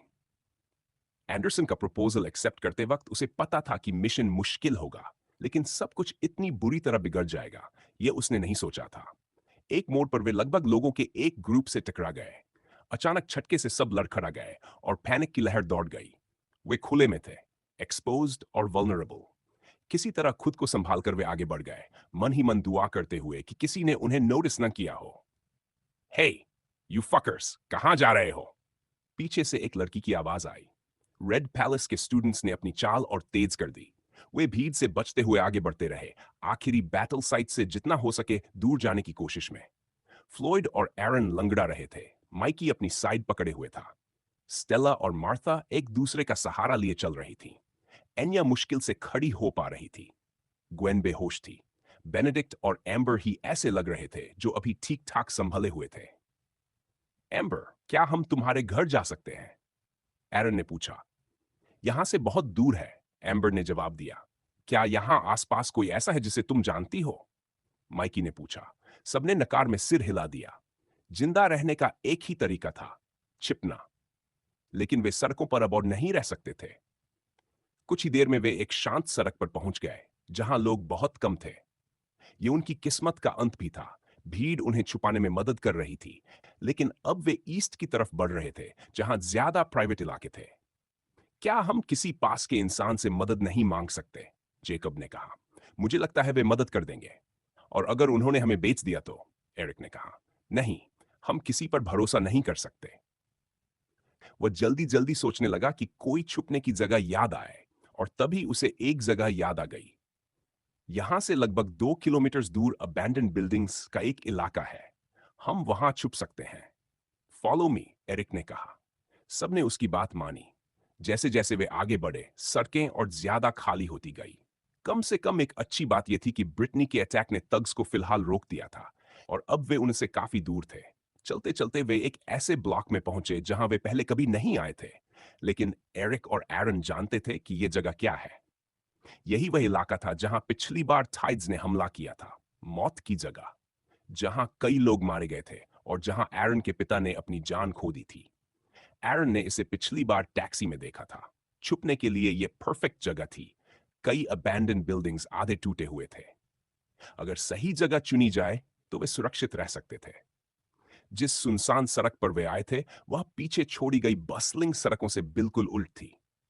ऊंची धूसर इमारतें सिर के ऊपर मंडरा रही थी, नीचे फटी पुरानी सड़क पर गहरी परछाइयां डालते हुए। कुछ स्ट्रीट लाइट्स कमजोर रोशनी में टिमटिमा रहे थे, बीमार सी नारंगी चमक फैलाते हुए। हवा में सरांद और उपेक्षा की गंध भरी थी, जैसे ये इलाका बरसों से छोड़ा हुआ हो। खाली दुकानों की कतारें थीं, खिड़कियां लकड़ी से बंद। टूटे हुए साइन बोर्ड्स जंग लगे खंभों से लटके थे, अक्षर मुश्किल से दिख रहे थे। दूर कहीं ट्रैफिक की हल्की आवाज और कभी-कभी अंधेरे में छुपे छोटे जानवरों की सरसराहट, यही सब सुनाई दे रहा था। मानो वक्त ने इस सड़क को भुला दिया हो। दीवारों पर बने ग्राफिटी तक फीके पड़ चुके थे, जैसे उनके कलाकार कब के चले गए हों। हकीकत यह थी कि मेयर यहां सब कुछ नए सिरे से बना रहा था, क्योंकि मॉन्स्टर्स ने ज्यादातर इमारतें तबाह कर दी थीं। आसपास कई कंस्ट्रक्शन साइट्स दिख रहे थे। एरिक ने एक पर नजर डाली। भारी मशीनें और कंस्ट्रक्शन मटेरियल के ढेर। ऊंचे क्रेन्स आसमान की तरफ उठे हुए थे। बीपिंग ट्रक्स और मेटल की टकराहट की आवाजें गूंज रही थी। विशाल बुलडोजर्स कतार में खड़े थे, काम पर लगाए जाने का इंतजार करते हुए। इंटों के ढेर, सीमेंट बैग्स और स्टील बार्स सलीके से रखे थे। जैसे जैसे वे आगे बढ़े, बेचैनी बढ़ती गई। ऐसा लग रहा था मानो वे किसी फोरबिडन जगह में घुस आए हों। सबने चाल तेज कर दी इस सुनसान सड़क से निकलने की जल्दी में। तभी एरिक की नजर एक अच्छी हाइडिंग स्पॉट पर पड़ी। एक अपार्टमेंट कॉम्प्लेक्स के पीछे बना लकड़ी का इनकंस्पिक्यूअस बिल्डिंग। उसने तुरंत बाकियों को इशारा किया। वे दौड़ते हुए वहां पहुंचे। दरवाजा बंद था, लेकिन एरन ने जोर लगाकर खोल दिया। उस इलाके में यह कोई अजीब बात नहीं थी। अंदर अंधेरा और नमी थी। बासी गंध से एरिक की नाक सिकुड़ गई। फर्श के तक चरमराए। वे चुपचाप कॉरिडोर से गुजरे, कम से कम आवाज करते हुए। कहीं कहीं टपकते पानी की आवाज आ रही थी। टॉप फ्लोर चलते हैं, एरिक ने कहा। वहां से आसपास पर नजर रख पाएंगे। लेकिन जैसे ही वे पहुंचे, एनिया, जेकब और स्टेला रोने लगे। यह नॉर्मल था। उन्होंने पहले कभी ऐसा कुछ नहीं देखा था। एम्बर और कुछ औरों ने पहले झेला था, इसलिए वे जानते थे क्या एक्सपेक्ट करना है। फिर भी सब पर मेंटल टोल साफ दिख रहा था। वे जिन लोगों को खो चुके थे उन्हें सालों से जानते थे, साथ पढ़े, साथ ट्रेन किया, साथ कंपीट किया। उन्हें खोना आसान नहीं था, खासकर एरन और माइकी के लिए, जिन्होंने अपना बेस्ट फ्रेंड खोया था। एन्या, स्टेला और जेकब गोल घेरा बनाकर बैठ गए। आंखें लाल और सूजी हुई थीं। वे शॉक में थे, अब भी पूरी तरह समझ नहीं पा रहे थे कि पेट्रिशा, ब्रिटनी और बाकी लोग जा चुके हैं। मुझे यकीन नहीं हो रहा, एन्या फुसफुसाई। स्टेला ने सिर हिलाया। यह बिल्कुल भी फेयर नहीं है। वे इसके लायक नहीं थे। जेकब ने गहरी सांस ली। अब क्या करेंगे मुझे नहीं पता। हमारे इतने लोग कम हो गए हैं, और यह भी नहीं पता कि थग्स और भेजे जाएंगे या नहीं। एनिया ने गाल से आंसू पोंछा। हमें अब हेल्प के लिए कॉल करना चाहिए। पहले हम भाग रहे थे, अब मौका है। स्टेला ने एम्बर की तरफ देखा। तुम्हारे पिता की टीम कहां है? मैंने अभी उन्हें मैसेज भेज दिया है, एम्बर ने कहा। टीम निकल चुकी होगी, बस थोड़ी देर की बात है। जेकब की आंखों में हल्की सी उम्मीद चमकी। कुछ पल सब चुप रहे। हर कोई अपने ख्यालों में डूबा था। डर थोड़ा शांत होने लगा, और उसकी जगह गुस्सा और फ्रस्ट्रेशन आने लगी। यह सब कितना मेस्ड अप है, जेकब गुस्से से बोला। नथानियल के पिता ने ऐसा क्यों किया? उन्हें क्यों लगा कि हम में से किसी ने नथानियल को मारा? वह प्रिक था, हाँ, सब उससे नफरत करते थे, लेकिन उसे मार देना? मुझे नहीं लगता कोई ऐसा कर सकता था। रेड लोटस लाउंज में जो कुछ भी हुआ उसके बावजूद यह सेंस नहीं बनाता। स्टेला ने सिर हिलाया। सही कह रहे हो, लेकिन लगता है कुछ ऐसा हुआ होगा जिससे उन्हें ऐसा लगा। हो सकता है उसे सच में किसी और ने मारा हो। जब बाकी लोग शोक में डूबे हुए थे और रो रहे थे, एरिक ने जल्दी जल्दी उस जगह को गौर से देखा। दीवारों पर उखड़ता हुआ वॉलपेपर चिपका था, और कई वुडन पैनल्स या तो गायब थे या फिर अजीब ढंग से ठोकर वापस लगाए गए थे। रोशनी का एकमात्र जरिया छत में पड़ी दरारों से छनकर आती चांदनी थी, जो जमीन पर अजीब सी डरावनी परछाइयां बना रही थी। एरिक समझ गया कि यह इमारत कभी स्टोरेज के लिए या शायद एक छोटी फैक्ट्री के तौर पर इस्तेमाल होती थी। पुरानी जंग लगी मेटल मशीन्स और टूल्स कमरों में बिखरे पड़े थे। सब पर मोटी धूल की परत जमी हुई थी। कुछ टूटे हुए विंडोज से हल्की सी हवा अंदर आ रही थी, जो धूल को उड़ाकर हवा में घुमा रही थी। कमरा मशीन्स, टूल्स और कुछ छोड़े हुए क्रेट्स के अलावा खाली था। एरिक ने नोटिस किया कि उनमें से कुछ क्रेट्स को जबरदस्ती खोला गया था और उनका सामान निकाल लिया गया था। पीछे बस खाली खोल रह गए थे। फर्श पर हर तरफ डिब्री फैला हुआ था। पुरानी लकड़ियां, टूटे टाइल्स और ढीली पड़ी हुई कीलें। यह जगह खतरनाक थी। हर कोने में कोई न कोई खतरा छिपा हुआ था। दीवारें सीलन से भरी थी। वॉलपेपर पर जगह जगह मोल्ड उगा हुआ था। लकड़ी के सपोर्ट बीम्स करा रहे थे, जैसे कभी भी गिर पड़ेंगे। इतने डरावने माहौल के बावजूद इमारत अजीब तरह से शांत थी। पिछले कुछ घंटों की अफरा तफरी के बाद यह सन्नाटा लगभग सुकून देने वाला लग रहा था। एरिक ने गहरी सांस ली, बासी हवा को अपने फेफड़ों में भरते हुए। उसे अपने दिल की धड़कन साफ सुनाई दे रही थी, छाती में लगातार धक धक करती हुई। अचानक माइकी को खांसी आ गई और सन्नाटा टूटते ही सब चौंक गए। ऐसा लगा जैसे सब लोग सांस रोके बैठे थे, आवाज करने से डरते हुए। एरिक ने पलटकर ग्रुप की तरफ देखा। सब इधर उधर देख रहे थे, अपनी सराउंडिंग्स को समझने की कोशिश कर रहे थे। तो फ्लॉयड ने चुप्पी तोड़ी। यह जगह तो बिल्कुल रिट्स नहीं है। मार्था ने हल्की सी हंसी के साथ कहा, यह बात दोहराने की जरूरत नहीं है। सब एक दूसरे को देखने लगे। समझ नहीं आ रहा था कि अगला कदम क्या हो। इमारत साफ तौर पर सेफ नहीं थी, लेकिन शहर की सड़कों पर भटकने से तो बेहतर ही थी। फिर भी सब जानते थे कि उन्हें थोड़ा आराम करना होगा, सांस संभालनी होगी और आगे की योजना बनानी होगी। चलो कोई कमरा ढूंढते हैं जहां थोड़ा आराम कर सकें, एरिक ने फुसफुसाते हुए कहा। सबने सहमति में सिर हिलाया और इमारत के अंदर फैल गए, सिर रखने के लिए कोई सुरक्षित जगह ढूंढते हुए। इसी दौरान फ्लोइड एरिक के पास आ गया। अवेकनर जानता था कि वह उससे उसकी पावर्स के बारे में पूछने वाला है। उसने ज्यादातर फाइट्स में उनका खुलकर इस्तेमाल किया था और यह साफ था कि उसके कुछ दोस्तों ने नोटिस कर लिया था। सच तो यह था कि मार्था, बेनेडिक्ट और माइकी भी उनके पीछे पीछे आ गए थे। हे एरिक, फ्लोइड ने कहा जब उन्होंने सही मौका देखकर उसे अलग से पकड़ा। सीधी बात करता हूं, क्लब और एली में आखिर हुआ क्या था? एरिक असहज हो गया और नीचे देखने लगा। मुझे नहीं पता तुम किस बारे में बात कर रहे हो, उसने कहा। यार, मैं बेवकूफ नहीं हूं। मैंने बाकी लोगों से भी बात की है। हम सब ने देखा। क्या देखा एग्जैक्टली? अवेकनर ने पूछा। तुमने 2 से ज्यादा पावर्स इस्तेमाल की एरिक, और क्लब में जो मैना का जबरदस्त सर्ज था वो काफी सस्पिशियस है। कोने में चुपचाप खड़े बेनेडिक्ट ने भी बात रखी। मैंने भी देखा एरिक, कम से कम 3 पावर्स। एक ने तुम्हारी स्किन को मेटल जैसा बना दिया, दूसरी से एक्सोस्केलेटन बना, और फिर तुम्हारी यूजुअल शार्पनिंग पावर। तुमने उनमें से 2 पावर्स से खुद को थग्स के अटैक से बचाया। मैंने खुद देखा, एक थग ने तुम्हें पेट में मारा और तुमने ऐसे रिएक्ट किया जैसे कुछ हुआ ही नहीं। मैंने जिंदगी में बहुत पागलपन देखा है, लेकिन जो तुमने किया वो नेक्स्ट लेवल था। एरिक ने लंबी सांस ली। उसे पता था कि क्लब में जो हुआ था वो हमेशा छुपा नहीं रह सकता।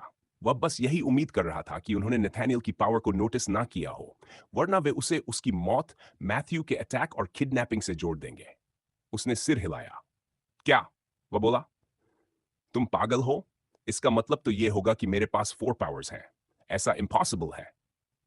सबकी नजरों के नीचे वह और भी असहज हो गया।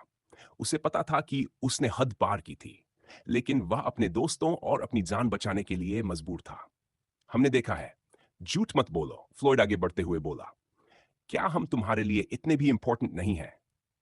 हमने तुम्हें शक करने की कोई वजह नहीं दी। मुझे पता है तुम क्या सोच रहे हो। तुम डर रहे हो कि हम किसी को बता देंगे और तुम्हें लैब रैट बना दिया जाएगा।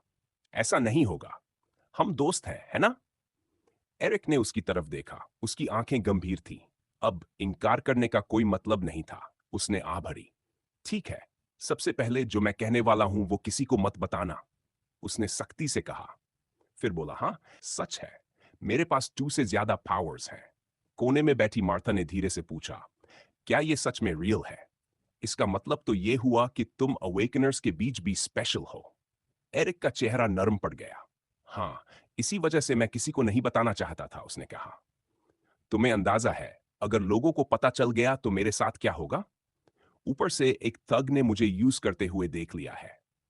अगर मैंने उसका कुछ नहीं किया तो मैं पूरी तरह स्क्रूड हूं।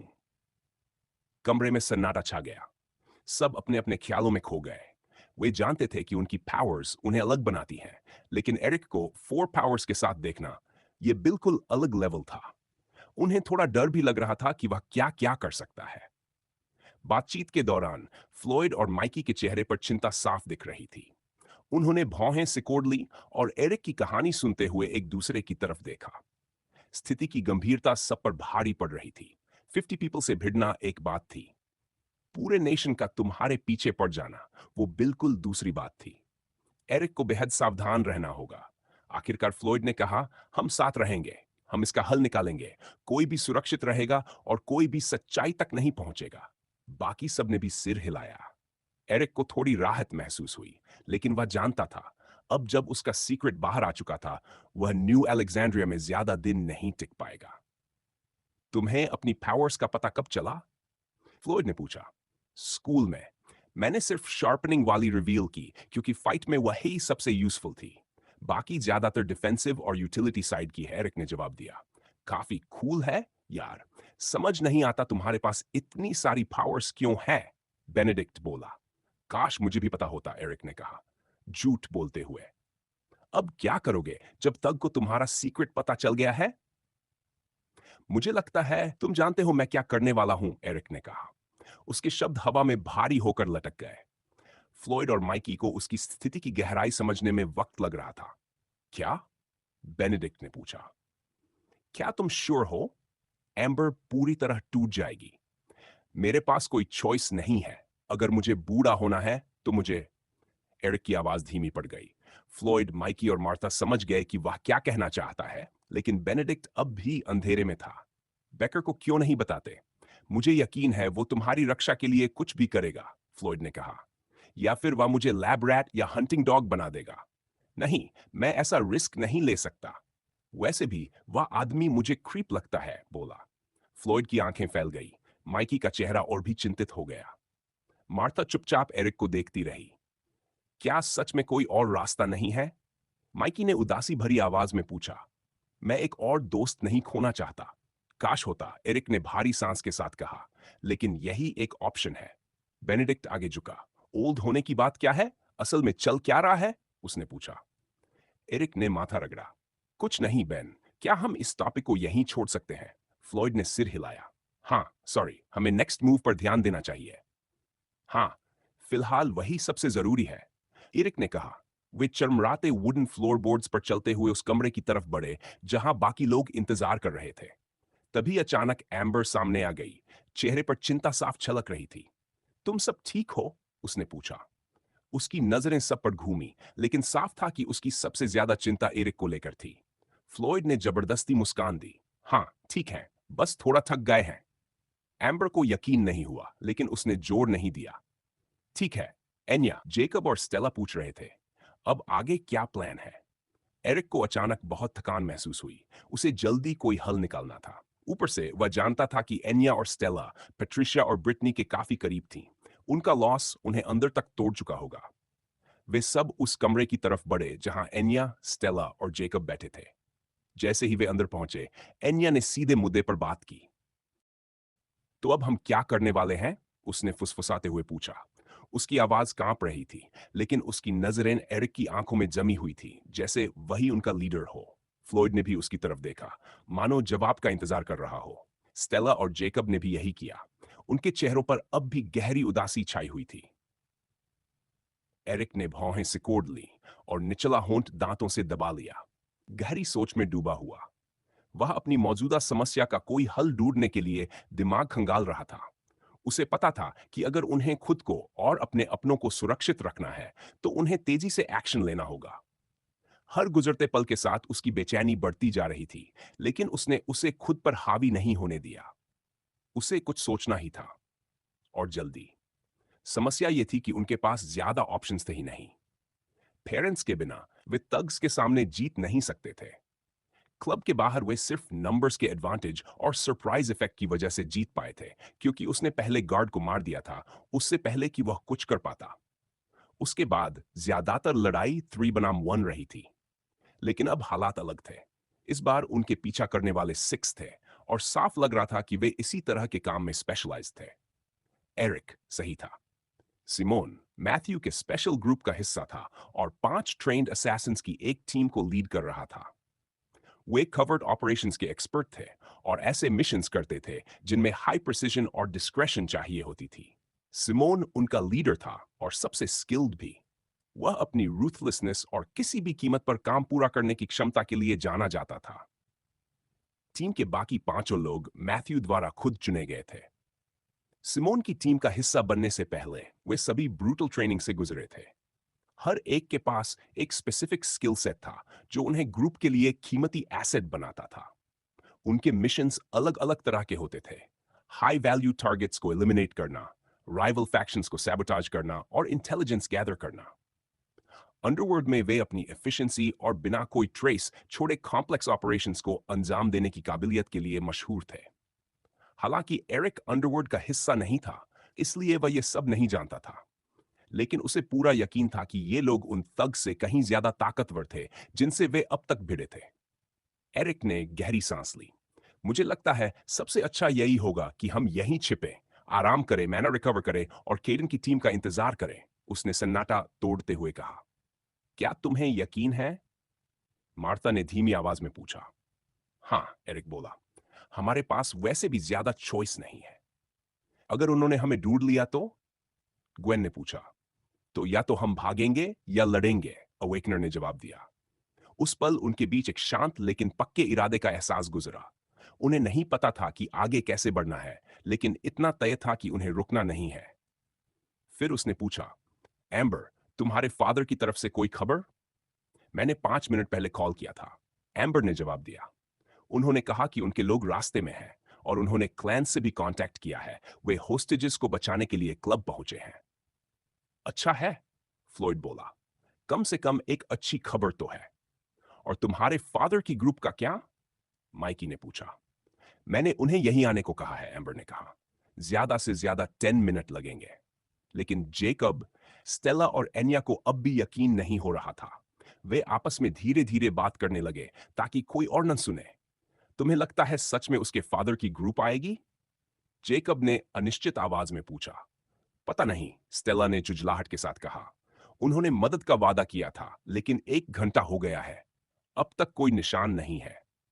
अब तक चुप रही एनिया ने सबकी तरफ से कहा, शायद हमें यहां से निकलने का कोई और रास्ता ढूंढना चाहिए। हम यूं बैठे बैठे उनके हमें बचाने का इंतजार नहीं कर सकते। तो कोई सजेशन है? ग्वेन ने भौहें उठाते हुए पूछा। पता नहीं, एनिया बोली। शायद हम एम्बर के घर तक पहुंचने की कोशिश कर सकते हैं। कोई न कोई रास्ता तो होगा। या फिर किसी और को कांटेक्ट कर सकते हैं जो पास में हो, पुलिस वगैरह। एरिक, जो अब तक सोच में डूबा था, आखिरकार बोल पड़ा। तुम पुलिस पर इतना क्यों अटकी हुई हो? मैंने पहले ही कहा है, ये बैड आइडिया है। वे करप्ट हैं।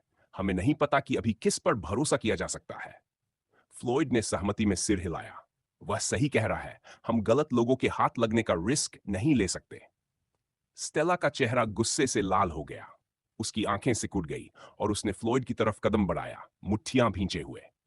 इससे तो बेहतर है यहां बैठे बैठे अपनी मौत का इंतजार करना, उसने तंज से कहा, साफ तौर पर एनिया की बात से सहमत होते हुए। फिर से सन्नाटा छा गया। सब अपने ऑप्शंस पर सोचने लगे। कुछ मिनट गुजर गए, लेकिन स्टेला और ज्यादा बेचैन होती जा रही थी। केडन की ग्रुप के ना आने से उसकी घबराहट हर मिनट बढ़ रही थी। वह अपनी जगह से उठी और इधर उधर टहलने लगी, मुट्ठियां कसकर बंद। वे आखिर हैं कहां? स्टेला चिल्लाई। उसकी आवाज गुस्से से कांप रही थी। हम यहां बैठे बैठे टारगेट्स बन गए हैं, उनका इंतजार करते हुए कि वे आकर हमें बचाएं। एरिक ने उसे शांत करने की कोशिश की। स्टेला, हमें calm रहना होगा और चिल्लाने से बचना होगा। मुझे calm रहने को मत कहो। स्टेला भड़क उठी। हम इस हालत में तुम्हारी वजह से हैं। क्या तुम ही वो नहीं थे जिस इस मेस का सोल्यूशन ढूंढना था? क्या पेरेंट्स को बचाने का पूरा प्लान तुम्हारा नहीं था? अगर तुम न होते तो हम यहां न होते। एम्बर बीच में कूद पड़ी। स्टेला, ये फेयर नहीं है। एरिक ने अपनी तरफ से पूरी कोशिश की। अगर उसका प्लान न होता तो हमें तुम्हारे पेरेंट्स को छुड़ाने का मौका भी नहीं मिलता। स्टेला ने गुस्से से एम्बर की तरफ देखा। हाँ, लेकिन मेरी माँ फिर भी मर गई और वो अकेली नहीं थी। पेरेंट्स ही नहीं, भाई बहन, यहां तक कि हमारे दोस्त भी। वह चिल्लाई। एंडरसन, लुइसा, सेरीना और डैरा सब मर चुके हैं। ये एरिक की गलती नहीं है, तुम ये जानती हो, एम्बर ने कहा। हमें उस क्लब में कभी जाना ही नहीं चाहिए था। एम्बर का चेहरा उतर गया। वह जवाब ढूंढने की कोशिश कर रही थी। हमने जितना कर सकते थे किया, फ्लोइड बोला। अब जो हो चुका है वो हो चुका है। ओह, फक ऑफ, फ्लोइड। स्टेला तमतमाई। मैंने सिर्फ इसलिए अग्री किया था क्योंकि मुझे लगा एम्बर के फादर की टीम जल्दी आ जाएगी। वो नहीं हुआ। और अब हम यहां फंसे हुए हैं, कुछ मर्डरर्स के आने का इंतजार करते हुए जो हमें मार डालेंगे, और उम्मीद कर रहे हैं कि कुछ स्ट्रेंजर्स आकर हमें बचा लेंगे। अगर वे नहीं आए तो? अगर वे काफी नहीं हुए तो? तब क्या? एरिक ने समझाने की कोशिश की। हमें भरोसा रखना होगा कि केडन की ग्रुप आएगी। हमें बस तब तक टिके रहना है। Shut up, plant हगर। तुम नहीं जानती कि तुम क्या कर रही हो, स्टेला, एरिक ने गुस्से में कहा। तुम अपनी इस बेवकूफी से हम सबकी जान खतरे में डाल रही हो। हमें साथ रहना चाहिए, चुप रहना चाहिए, calm रहना चाहिए, और तुम एक छोटे बच्चे की तरह बिहेव कर रही हो। एम्बर आगे आई, हालात संभालने की कोशिश करते हुए। गाइस, प्लीज, उसने नरमी से कहा। हमें आपस में नहीं लड़ना चाहिए। हम सब डरे हुए हैं। हमें जिंदा रहने और यहां से निकलने पर फोकस करना होगा। कमरे में टेंशन साफ महसूस हो रही थी। बाकी लोग घबराकर ये सब देख रहे थे। ग्वेन ने एक कदम आगे बढ़कर फर्म आवाज में कहा, यह किसी की मदद नहीं कर रहा। उसकी बात का असर हुआ। धीरे धीरे सब शांत होने लगे। लेकिन हवा में तनाव अब भी लटका हुआ था। साफ था कि इस बहस ने एरिक और स्टेला के बीच दरार डाल दी थी। हालांकि एरिक को उसकी खास परवाह नहीं थी। स्कूल में भी उसका स्टेला से रिश्ता अच्छा नहीं था, और अब तो हालात और भी बिगड़ गए थे। जब सब फिर से चुप हो गए, तो डर और अनिश्चितता ने उन्हें दोबारा घेर लिया। सब जानते थे कि समय तेजी से निकल रहा है, और अगर देर हो गई तो सब खत्म हो सकता है। सिमोन और उसके लोग ईस्टर्न डिस्ट्रिक्ट में फैल गए, तेजी और मकसद के साथ आगे बढ़ते हुए। वे आने जाने वालों के चेहरों को ध्यान से देखते, गलियों और साइड स्ट्रीट्स को छानते, और बच्चों के किसी भी निशान पर नजर रखते। डिस्ट्रिक्ट के अंदर जाते जाते सिमोन के लोग और भी सतर्क हो गए। उनके सेंसेस पूरी तरह अलर्ट थे। उन्हें लग रहा था कि बच्चे यहीं कहीं आसपास हैं। मैथ्यू का हाउंड जानता था कि एरिक नेशन का इकलौता अवेकनर एक सीक्रेट छुपाए हुए है। वह सिर्फ अवेकनर ही नहीं था, किसी अजीब वजह से उसके पास 2 से ज्यादा पावर्स थी। सिमोन समझ नहीं पा रहा था कि यह सब पॉसिबल कैसे है।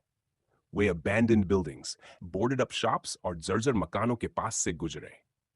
सिमोन के लोग हर संभावित हाइडिंग प्लेस चेक कर रहे थे। रेड पैलेस के स्टूडेंट्स ज्यादा दूर नहीं जा सकते थे। ईस्टर्न डिस्ट्रिक्ट ही उनकी सबसे मुमकिन जगह थी। अगर वह उनकी जगह होता तो खुद भी यह किसी अबैंडन्ड बिल्डिंग में छिपता। सिमोन सर्च को लीड कर रहा था। उसकी नजरें लेजर की तरह इलाके को स्कैन कर रही थीं। वह बच्चों को ढूंढने के लिए किसी भी हद तक जाने को तैयार था। जब वे डिस्ट्रिक्ट के एक और भी ज्यादा बदहाल हिस्से में पहुंचे, तो सिमोन के लोग फैल गए, ज्यादा से ज्यादा एरिया कवर करते हुए। वे खामोशी से आगे बढ़े, उनके कदम गीली और गंदी सड़कों पर दबे हुए थे। अचानक सिमोन के एक आदमी ने सामने अंधेरों में हलचल देखी और रेडियो पर सूचना दी। थोड़ी ही देर में सिमोन वहां पहुंचा। वह धीरे धीरे आगे बढ़ा, हाथ हथियार के पास रखते हुए। जैसे जैसे वह पास पहुंचा, उसे अंधेरे में किसी आकृति की हल्की सी परछाई दिखी। वह सावधानी से आगे बढ़ा, हर सेंस अलर्ट। जब वह इतना पास आया कि साफ देख सके, तो उसने उन्हें पहचान लिया। वही बच्चे थे जिन्हें वे ढूंढ रहे थे, थके हुए, टूटे हुए, एक इमारत के अंदर छिपे हुए, ठीक वैसे ही जैसा उसने प्रिडिक्ट किया था। सिमोन और उसके 5 आदमी अबैंडन बिल्डिंग के अंदर घुसे। उनकी नजरें धुंधली सी रोशनी वाले हॉलवे में चारों तरफ घूम रही थी।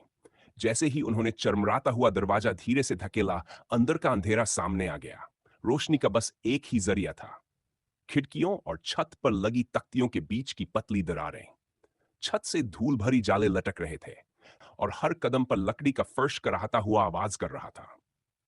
हवा में बसी हुई सीलन की बदबू साफ बता रही थी कि यह जगह सालों से इस्तेमाल में नहीं आई थी। छत के कुछ टूटे हिस्सों से चांदनी अंदर आ रही थी, जो फर्श पर टेढ़ी मेढ़ी रोशनी की लकीरें बना रही थी। दीवारों पर उखड़ी हुई पेंट की परतें थीं, जिनके नीचे कच्ची ईंटें झांक रही थी। गिनी चुनी खिड़कियां भी तख्तियों से बंद थीं, जिनसे बस हल्की सी रोशनी छनकर आ रही थी। जैसे जैसे सिमोन और उसके लोग अंदर बढ़े, उन्हें एहसास हुआ कि इमारत कई छोटे छोटे कमरों में बंटी हुई है। हर कमरा लगभग खाली था। कहीं टूटी हुई कुर्सी, कहीं जंग लगा लोहे का कैबिनेट। कुछ कमरों में मशीनें, औजार और खाली लकड़ी के क्रेट्स पड़े थे, जिससे लगता था कि कभी यह जगह किसी वर्कशॉप के तौर पर इस्तेमाल होती रही होगी। उनके कदमों की आवाज पूरी इमारत में गूंज रही थी, जिससे यह पहचानना मुश्किल हो रहा था कि आवाज कहां से आ रही है। वे भूल भुलैया जैसे कॉरिडोर्स में सावधानी से आगे बढ़ते गए, बच्चों के किसी भी निशान की तलाश में। आखिरकार वे इमारत के बीचों बीच एक बड़े खुले हिस्से में पहुंचे। लगता था कि यह कभी कॉमन एरिया रहा होगा। सिमोन ने चारों ओर नजर दौड़ाई। उसने बच्चों को इसी इमारत में घुसते देखा था, इसलिए उसे पूरा यकीन था कि वे यहीं कहीं छिपे हैं। लेकिन ग्राउंड फ्लोर पर उसे कोई सबूत नहीं मिला। उसकी आंखें हर को खंगाल रही थीं। उसके आदमी भी ही कर रहे थे, हर कमरे और हॉलवे को ध्यान से चेक करते हुए। वेलगह बिना आवाज किए चल रहे थे। जमीन पर पड़ा लबाव उनके कदमों की आवाज को दबा रहा था। बस पुरानी लोग की हल्की चरमराहट ही सुनाई दे रही थी। सिमोन ने इशारे से अपने लोगों को अलग अलग कमरों में बांट दिया। वह खुद सावधानी से आगे बढ़ा, उसका हाथ चाकू की मूठ पर टिका हुआ। उसे महसूस हो रहा था वे बहुत करीब हैं। एरिक को पकड़ने की उसकी ऑब्सेशन और गहरी होती जा रही थी, खासकर तब से जब उसने उस लड़के को 2 से ज्यादा पावर्स इस्तेमाल करते देखा था।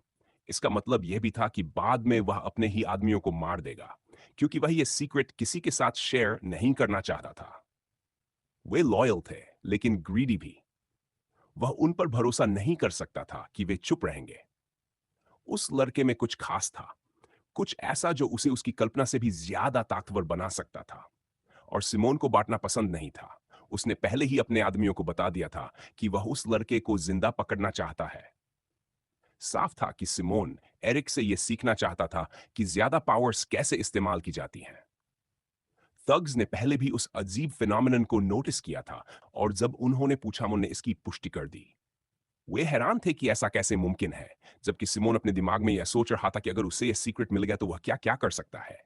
वह पूरे शहर पर कब्जा कर सकता था, पूरे नेशन का सबसे ताकतवर इंसान बन सकता था।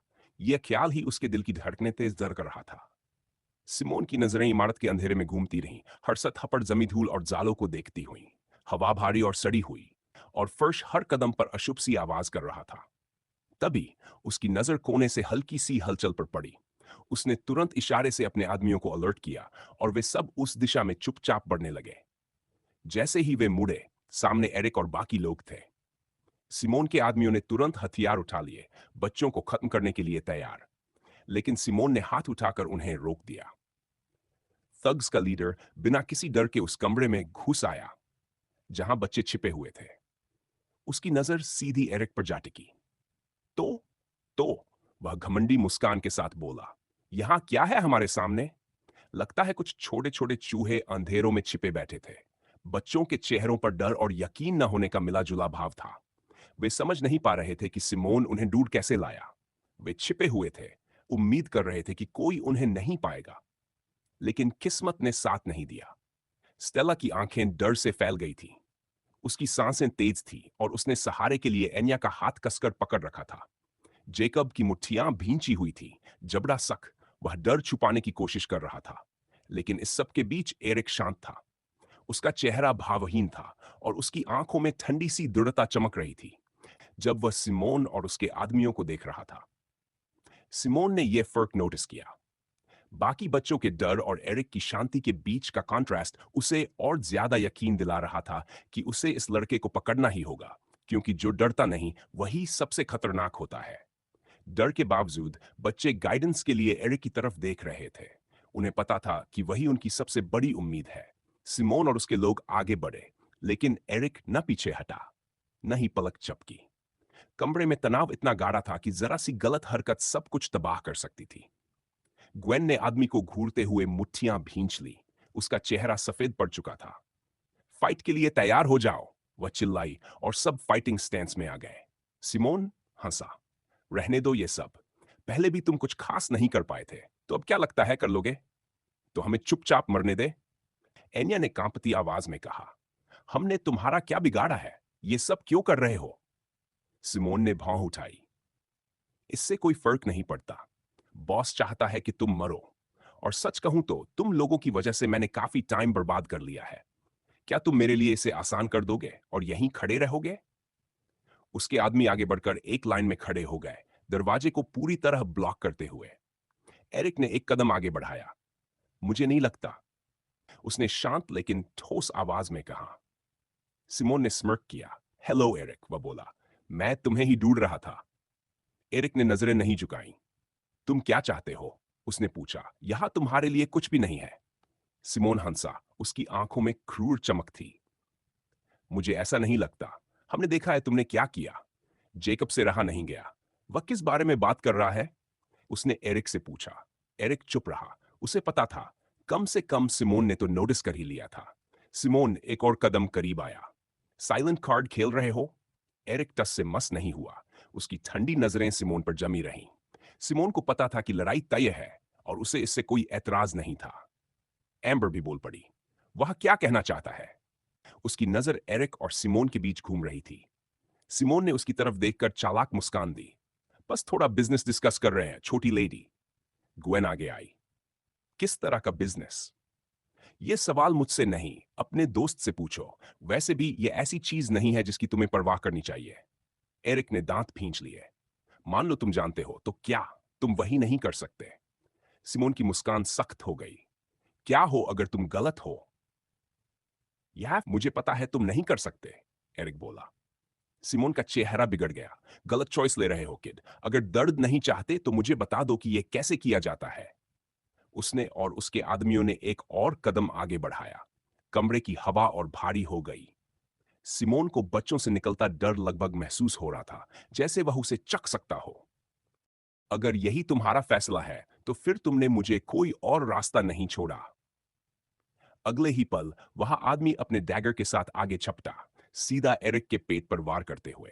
लेकिन अवेकनर फुर्तीला था। उसने अपनी फ्लाइसा से हमला पैरी कर दिया। दोनों एक दूसरे के चारों ओर घूमने लगे, मौका तलाशते हुए। लेकिन इस बार एरिक को छुपाने की परवाह नहीं थी। यह साफ था कि सिमोन और उसके लोग उसका सीक्रेट जान चुके थे, और उसके कुछ दोस्त भी। अब इसे छुपाने का कोई मतलब नहीं बचा था। अब अपनी पावर्स को दबाकर रखना बेकार था। उसने मैना को अपनी मल्टीपल न्यूरल लिंक्स के जरिए बहने दिया। सिमोन ने फिर वार किया, इस बार एरिक के सिर की तरफ।